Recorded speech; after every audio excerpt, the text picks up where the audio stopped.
Bonjour à toutes et à tous.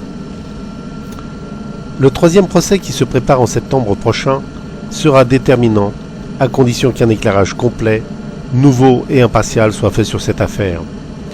Or, depuis le début, c'est l'avion qui est désigné coupable.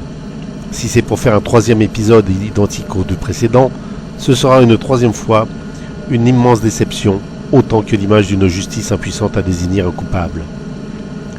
Le fait de reprocher à Airbus de ne pas avoir remplacé les sondes Pitot, potentiellement défaillantes, pour excuser les pilotes d'avoir fait tomber l'avion, est ce que l'on appelle en droit l'argumentum ad hominem et relève du détournement d'attention. En effet, non seulement nous savons qu'elles ont fonctionné correctement, puisqu'elles se sont remises en service au bout des 2 minutes que constitue leur temps de réaction en conditions très sévères. Nous savons également que le pilote n'a pas forcé manuellement le réchauffage par l'interrupteur à sa disposition pour optimiser le dégivrage.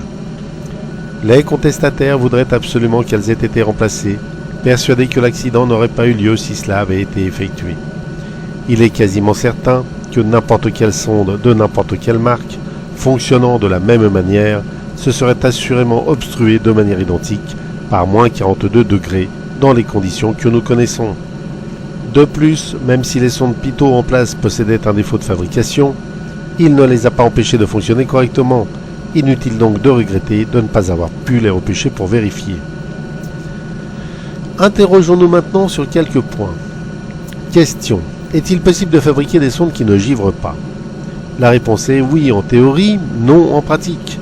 Cela nécessiterait un système de réchauffage puissant et momentané pour faire fondre instantanément de la glace. Sauf que, si le corps étranger est combustible, cela peut déclencher un incendie et détruire irrémédiablement la sonde. Question. Le principe de givrage des sondes est-il une découverte au moment de l'accident ? La réponse est non. Le phénomène est connu depuis que les appareils ont atteint des altitudes et des températures susceptibles de les mettre en défaut. Le système de dégivrage existait déjà, par exemple, sur le Douglas DC-3 en 1936. Et ce, quelle que soit la nature du givrage. En l'occurrence, c'est une obturation complète, que le BEA prétend comme connue mais mal maîtrisée, page 205 de son rapport final de juillet 2012, 79 ans plus tard. Question. Les pilotes pouvaient-ils ignorer la possibilité que les sondes givrent et que cela mette en défaut l'indicateur de vitesse ? La réponse est non, pour 3 raisons. La première est que la température est affichée en permanence sur l'écran de navigation, et que par moins 42 degrés, n'importe quelle précipitation sera forcément de la glace. La seconde est que le dégivrage des ailes et des moteurs sont activés avant et après la déconnexion du pilote automatique. Preuve que les pilotes connaissaient le risque. Et la troisième est qu'ils ont suivi des formations en cas d'indisponibilité des indications de vitesse, directement liées au fonctionnement des sondes Pitot. Question. La perte de l'indicateur de vitesse représente-t-elle un danger vital pour la maîtrise de l'appareil ? La réponse est non. En aucune manière. C'est une panne simple, comme la qualifie le BEA. Lequel BEA n'a aucune raison de minimiser l'importance d'une telle panne. Le contrôle de l'avion reste total et complet, n'en déplaise à ceux qui voudraient faire croire le contraire.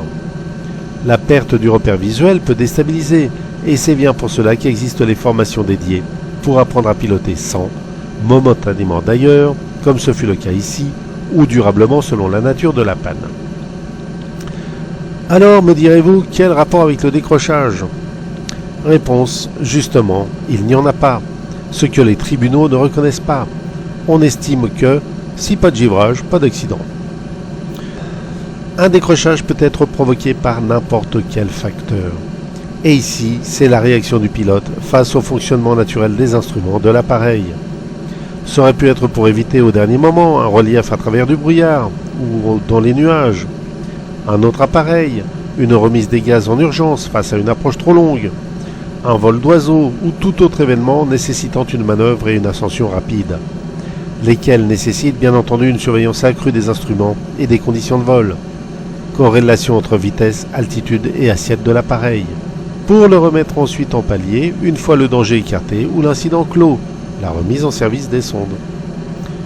En un mot commençant, un givrage de sonde Pitot ne fait pas tomber un avion. Je crois que tout le monde l'aura compris, à défaut de parfois l'accepter. Maintenant, on pourrait se demander pourquoi 3 pilotes ont fait exactement le contraire de ce qu'ils auraient dû faire. J'ai proposé une piste de réflexion dans une autre vidéo où je soumets une hypothèse.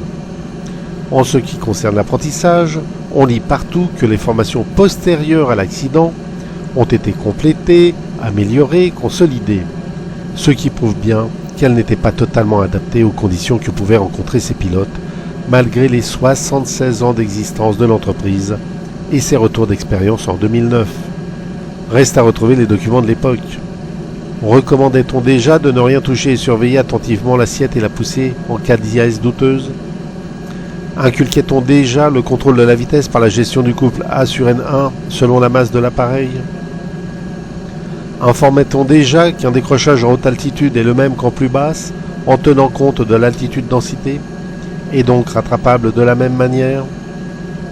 Enseignait-on déjà qu'en cas de perte des 3 pitot, il ne fallait pas porter attention à la chute soudaine de l'altitude sur le PFD, même si le simulateur ne le reproduisait pas?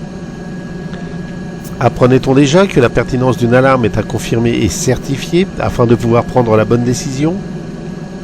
Avait-on déjà évoqué que le stress est la manifestation de l'impuissance, de l'incapacité, par méconnaissance et donc mauvaise maîtrise, à résoudre un problème?